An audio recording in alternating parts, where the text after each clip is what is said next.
Bonjour à tous, j'espère que vous allez bien. Aujourd'hui, on va parler de la voix du cœur.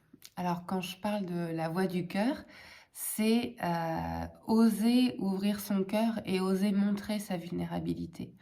Parfois, alors c'est surtout dans ces cas-là, mais quand c'est difficile dans une relation, que ce soit une relation professionnelle, amicale, que ce soit une relation conjugale ou avec ses enfants, il y a forcément des moments où ça roule tout seul et puis il y a des moments où c'est nettement plus dur.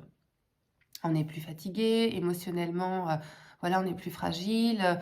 Il y a quelque chose la veille qui nous a contrariés à la maison, donc ça ressort au boulot. Voilà, et en fait, c'est le lot de tout le monde, c'est la vie de tout le monde, ça. Mais l'idée, c'est de pas. L'idée, c'est quand on emprunte la voie du cœur, c'est de pas se cacher. C'est que, ok, ça, c'est la vie de tout le monde. Donc, tout simplement dire à l'autre avec qui la relation est compliquée, c'est dire les choses, c'est dire, bah voilà, en ce moment, en tout cas, c'est difficile. Voilà ce que je ressens. Je suis pas en train de remettre en question ton fonctionnement, ta manière de voir les choses, ta manière de me parler. Je suis plutôt en train de te dire ce que ça génère en moi, en fait. Et pardon, montrer sa vulnérabilité et oser parler avec son cœur sans tabou, sans vouloir se cacher, en étant vrai, ça montre aussi le chemin à l'autre.